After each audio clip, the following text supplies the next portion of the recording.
وعلى آله وأصحابه أجمعين. Pertama-tama, marilah kita panjatkan puji dan syukur kehadirat Allah Jalla Jalaluhu yang telah memberikan kita kesehatan, kesempatan dan kekuatan. Dan akhirnya kita berharap agar Allah memberikan kesempatan kepada kita agar bisa bertemu kembali di bulan Ramadan. Yang harap kepada Allah agar kegiatan ibadah selama bulan Ramadan menjadikan kita sebagai insan-insan yang berkarakter. Warahmatullahi wabarakatuh.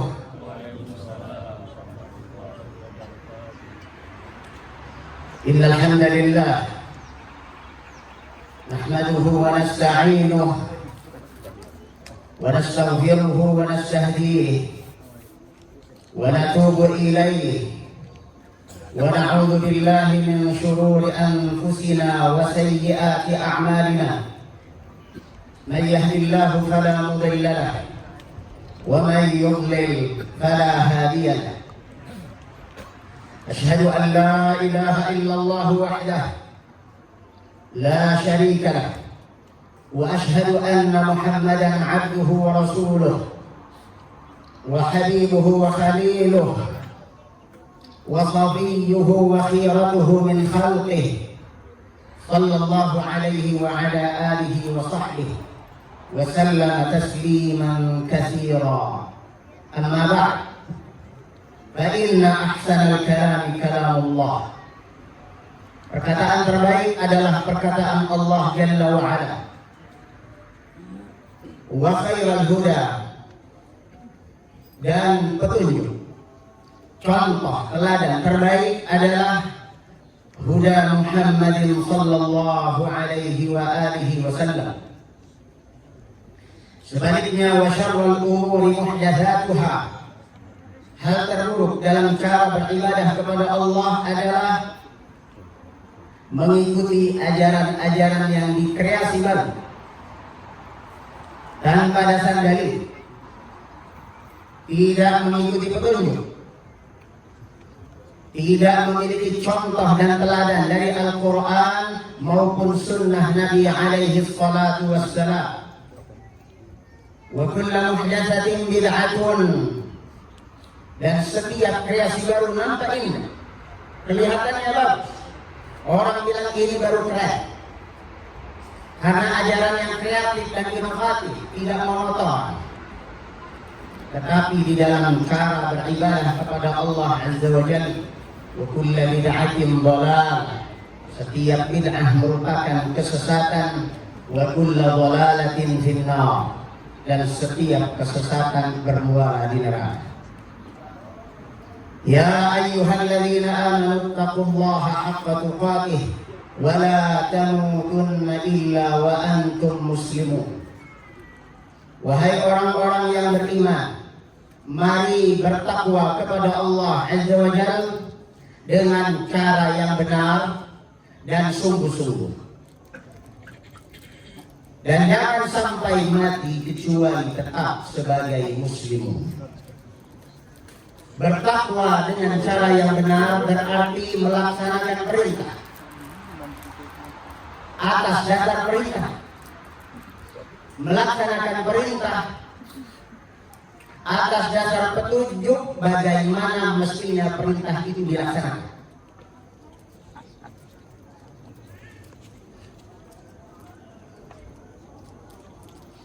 Bertakwa dengan benar berarti meninggalkan larangan jika benar ada larangan. Maka bertakwa dengan benar menuntut agar kita berilmu sebelum beramal. Dan itu adalah ciri khas muslim, di mana Allah Azza wa Jalla membedakan Muslim dengan Nasrani dan Yahudi. Orang-orang Yahudi dimurkai oleh Allah Azza wa Jalla, disebut di dalam surah Al-Fatihah Al-Maghdubi alaihim, dimurkai oleh Allah. Kenapa? Karena mereka cakap berilmu tak pandai beramal. Orang yang berilmu tapi tidak mengamalkan ilmunya seperti Yahudi, dimurkai oleh Allah Azza wa Jalla. Muslim juga berbeda dengan Nasrani, di mana Allah Azza wa Jalla menyifati mereka dengan sebutan ad-dallin, orang-orang yang tersesat. Kenapa disebut tersesat? Karena mereka rajin beramal, tidak berdasar ilmu. Maka Muslim bukan Yahudi dan bukan Nasrani. Ghairil maghdubi alaihim waladdallin. Ciri khas Muslim adalah mengilmui apa yang diamalkan dan mengamalkan apa yang diilmui. Saudara kaum muslimin yang kami cintai karena Allah Azza wa Jalla, mari bertakwa dengan sungguh-sungguh. Bertakwa dengan sungguh-sungguh berarti tidak asalan, tidak pakai jurus yang penting. Yang penting sudah. Benar atau tidak? Entah. Yang penting sudah. Sudah puasa Ramadan? Sudah. Buktinya sekarang Lebaran. Lebar, what is the meaning of lebar? Lebar bahasa Jawa artinya western. Sudah selesai. Sudah puasa Ramadan? Sudah. Diterima atau tidak kira-kira? Belum. Yang penting sudah. Mari bertakwa dengan sungguh-sungguh. Jangan pakai jurus yang penting sudah pernah. Sudah pernah sholat? Sudah. Berapa kali setahun? 2 kali. Ada yang sholatnya setahun cuma 2 kali. Idul Fitri, hari ini, dan nanti Idul Adha. Selain waktu itu tidak ditemukan di masjid. Di mana saudara pada saat itu? Yang penting sudah pernah. Bertakwa dengan sungguh-sungguh, jangan pakai jurus yang penting sudah pernah.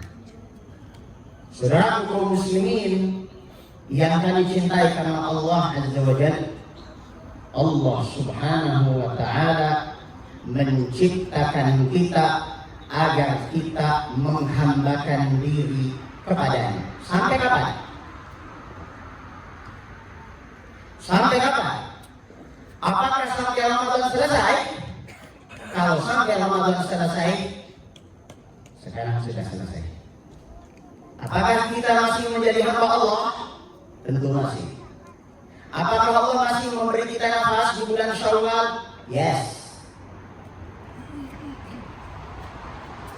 Nabi kita Muhammad alaihi salatu wassalam, manusia terbaik, Imamul Anbiya wal Mursalin. Beliau saja disuruh oleh Allah Azza wa Jalla, wa'bud rabbaka hatta ya'tiyakal yaqin. Dan jadilah hamba Rabbmu sampai mati. Bukan sampai selesai Ramadan. Maka di bulan Ramadan kita sudah mendapatkan nikmat yang banyak dan sangat besar. Kalau berkah Ramadan itu kita dapatkan, maka setidaknya pertama kita semakin dekat dengan Allah. Yang kedua, badan semakin sehat. Yang ketiga, hubungan rumah tangga semakin harmonis. Yang keempat, kekerabatan, koordinasi, dan keterpaduan sosial kehidupan kemasyarakatan semakin bersatu. Yang terakhir, kelima, ekonomi, kemakmuran pasti semakin meningkat. Mari kita evaluasi di pagi hari ini.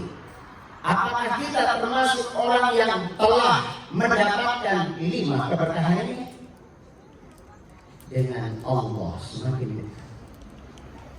Betapa tidak? Dalam sehari semalam komunikasi kita dengan Allah Subhanahu wa Ta'ala lebih dari 100. Coba hitung. Sholat 5 waktunya 17 rakaat. Dalam setiap rakaat sujudnya 2 kali. Berarti 17 kali 2 berapa? Mana ahli matematik? Tidak usah bawa kalkulator. 17 kali 2 34. Baik. Jangan sampai ada yang ngantuk. Kita ajak matematik. Itu baru sholat 5 waktu. Muslim minimalis. Kalau sholatnya cuma 5 waktu, apalagi yang cuma Jumat saja, atau apalagi yang cuma setahun 2 kali, super minimalis. Muslim jangan minimalis. Ya, sholat 5 waktunya 17 rakaat kali 2 kali sujud. Setiap kali sujud Allah Subhanahu wa Ta'ala menjadi semakin dekat dengan kita. Kata Nabi alaihi salatu wassalam, aqrabu ma yakunul 'abdu min rabbih wa huwa sajid. Posisi seorang hamba semakin dekatnya dengan Allah adalah saat dia sedang bersujud. Ini baru sholat 5 waktu. Bagi yang muslim minimalis sudah 34 kali berkomunikasi dengan Allah Azza wa Jalla. Itu baru sujudnya saja.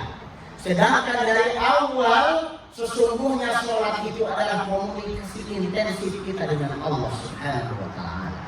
Kita tidak usah hitung selain sujud. Sujudnya saja paling tidak kita hitung. Baru 34 sholat 5 waktu. Antara adzan dan iqamah ada sholat qabliyah. Setelah sholat ada ba'diyah. Sebagian kita mengamalkan sampai 10 rakaat. Ada yang mengamalkan sampai 12 rakaat. Anggap 10 rakaat. Kalau 10 rakaat sholat sunnah rawatib, berarti sujudnya berapa kali? 22. 22 apa 20? Ternyata tidak ngantuk.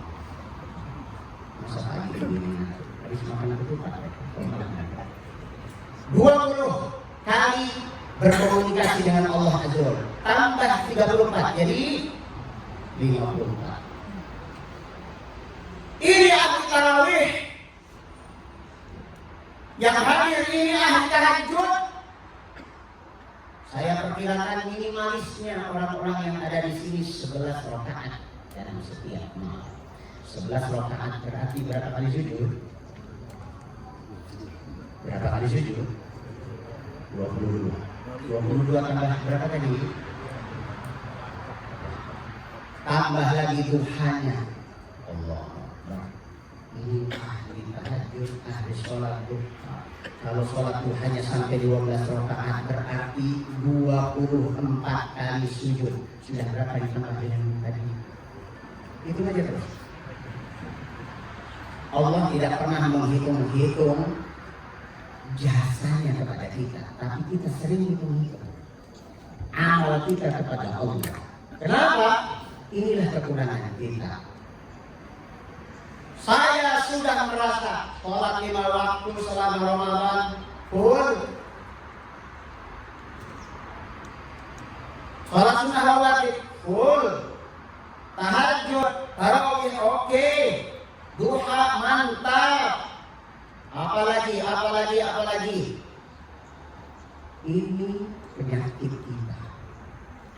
Kita kadang merasa telah berprestasi di hadapan Allah. Saya sudah puasa Ramadan, bahkan saya iktikaf. Saya dapat Lailatul Qadar. Penyakit kita, ketika kita sudah menjadi orang yang rajin beribadah, penyakit kita adalah merasa telah berprestasi di hadapan Allah Azza wa Jalla, yang oleh para ulama disebut dengan ujub. Ibadah kita dari Allah sampai akhir hancur gara-gara ujub. Maka dari itu, pagi ini merupakan evaluasi buat kita. Siapapun di antara kita, apakah ibadahnya pol-polan atau setengah-setengah atau minimalis, siapapun di antara kita, jangan ada yang merasa bahwa kita telah berprestasi di hadapan Allah. Kita bisa sholat karena Allah bantu kita bisa sholat. Kita bisa puasa karena Allah bantu kita bisa puasa. Semuanya karena bantuan Allah. Makanya kenapa di dalam surah Al-Fatihah kita dengar iyyaka na'budu wa iyyaka nasta'in. Hanya kepadamu kami beribadah dan hanya kepadamu kami mohon pertolongan, mohon bantuan. Kenapa ini disambungkan antara ibadah dengan mohon pertolongan? Karena ibadah apapun seberapapun yang kita lakukan sesungguhnya itu bukan prestasi kita. Jangan ujub, jangan merasa berprestasi apalagi menjadi bergengsi. Saya tukang sholat berjamaah aja ada temannya. Saya tukang puasa, saya ahli tahajud, saya ahli ini. Udah ada, itu bukan prestasi kita. Itu adalah bantuan Allah. Kalau Allah tidak bantu kita tidak bakal bisa ngapa-ngapain. Kita adalah orang-orang yang dipilih oleh Allah Azza wa Jalla dari jutaan orang yang sehari-hari di bulan Ramadan urusannya duit dan duit, fulus dan fulus. Duit, if you have no duit, you cannot do it. Fulus, wa ma adraka mal fulus. Allati taj'alu kulla kasarin halus wa tughayyiru kulla sukarin mulus. Tanpa fulus mampus. Karena pola pikir fulus ini, maka Allah Subhanahu wa ta'ala tidak bantu dia untuk bisa menikmati lezatnya ibadah kepada Allah. Maka mari kita panjatkan puji syukur kepada Allah Azza wa Jalla bahwa semua ibadah yang kita lakukan selama ini sesungguhnya adalah karena bantuan Allah. Bukan karena hebatnya kita, bukan karena kuatnya badan kita, bukan karena kita keturunan orang Islam, bukan karena rumah kita dekat dari masjid. Bukan karena. Kalau ini sebuah nikmat, maka relakah kita setelah ini kehilangan itu? Kita sudah disuguhi oleh Allah Azza wa Jalla berbagai menu kelezatan ibadah di Ramadan. Akankah itu hilang begitu saja? Yang tadinya ahli sholat berjamaah 5 waktu selalu ada di masjid, lalu bagaimana dengan Syawal? Mungkin akan ada survei dari ketua DKR atau pengurus masjid ketika Ramadan 10 baris, sekarang hanya tinggal baris-baris. Mari kita buktikan bahwa kita bukan orang yang seperti itu. Di bulan Ramadan sholat malam begitu rajin. Di bulan Ramadan dengan keluarganya begitu akrab, makan bersama, saling bantu, tutur katanya diatur karena lagi puasa. Begitu pula yang dulu sebelum Ramadan masih merokok. Ketika Ramadan, madu ya ada Allah. Siapa yang berani merokok ketika bulan Ramadan padahal dia puasa? Padahal tidak ada yang lihat kalau seandainya dia masuk aja ke sebuah ruangan kosong, dia merokok sendiri kan bisa. Tapi dia tidak merokok. Hebat kan? Ikhlasnya karena Allah. Itu karena Allah bantu dia bisa ikhlas.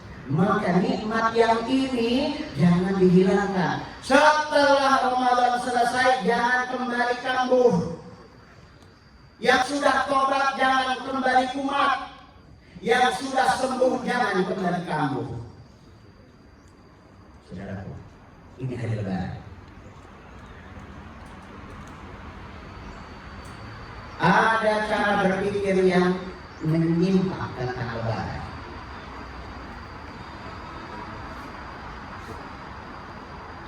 Lebaran dikiranya adalah momen liburan. Siapa yang tidak berpikir seperti itu? Tapi sebagai hamba Allah Azza wa Jalla, sebenarnya nggak ada liburan itu. Ada yang boleh libur sholat 5 waktu, ada yang boleh libur baca Al-Quran, sholat tahajud, libur dulu, kan sudah luber pahalanya. Mungkin di Ramadan pol-polan ibadahnya, merasa pahalanya sudah luber dan dosanya sudah lebur. Maka pantas hari ini Idul Fitri melabur diri dengan pakaian baru. Al-Imam Al-Hasan Al-Basri rahimahullah, imam ahli generasi tabi'in, ahli ilmu di antara generasi tabi'in, Al-Hasan Al-Basri rahimahullah, beliau mengatakan, laisal 'idu liman labisal jadid, innamal 'id liman ta'atuhu tazid. Lebaran itu sebenarnya bukan milik orang yang bisa beli baju baru. Lebaran itu sesungguhnya cuma milik orang yang ibadahnya bertambah. Bagaimana dengan kita? Apakah sekarang dan ke depan ibadahnya menurun atau bertambah? Kalau sudah punya rencana sholat 5 waktunya tidak di masjid, alias meninggalkan sholat berjamaah, bapak-bapak yang punya niatan begitu, yang tidak punya niatan puasa sunnah Syawal 6 hari, berarti hari ini tidak pernah lebaran sebenarnya. Kalau menurut versi Al-Imam Al-Hasan Al-Basri rahimahullah. Kenapa? Karena lebaran itu sesungguhnya milik orang yang ketaatan ibadahnya bertambah, bukan malah menurun. Saudara kaum muslimin yang kami cintai karena Allah, maka pagi ini merupakan sebuah saat momentum untuk introspeksi diri. Saya tidak ingin memanjakan kita semua dengan berita-berita baik dan mengenakan tentang Idul Fitri dan Lebaran, supaya kita harus diri bahwa sesungguhnya kita masih tetap menjadi hamba Allah Azza wa Jalla sampai mati, dan Allah yang menjadi Tuhan kita tidak berhenti statusnya sebagai Tuhan kita hanya sampai akhir Ramadan. Aku qauli hadza wa astaghfirullah li wa lakum wa sallallahu ala nabiyyina Muhammad wa alihi wa sahbihi wa sallam wa akhiru da'wana alhamdulillahi rabbil alamin.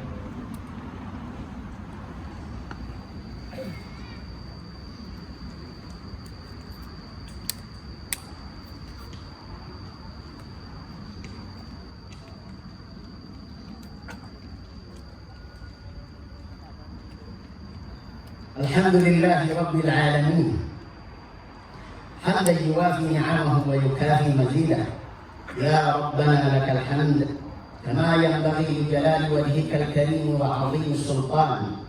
اللهم فصل وسلم على عبدك ورسولك حبيبك وخليلك نبيك محمد وآله وصحبه وسلم تسليما كثيرا.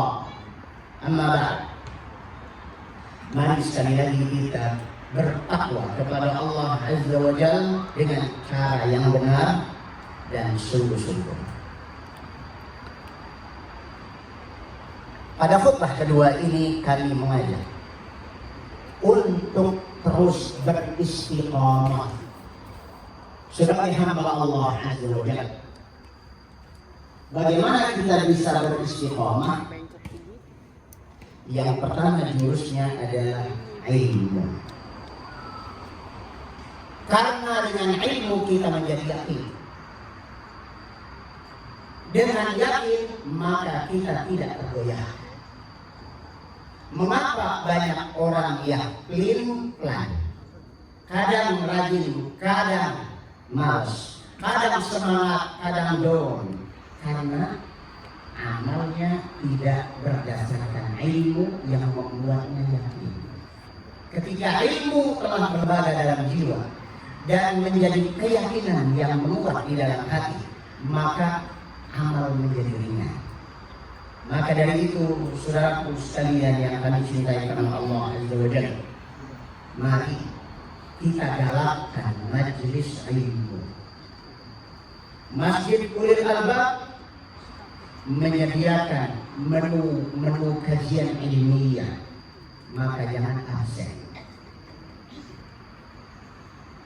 Yang kedua, setelah ilmu maka amalkan apa yang kita telah ilmu.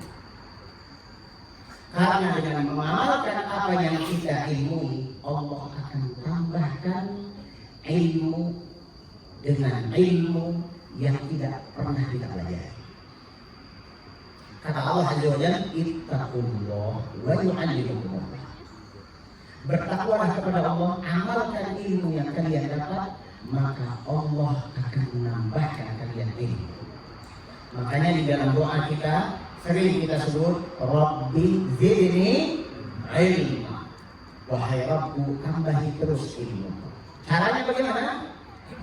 Dengan mengamalkan ilmu. Yang ketiga,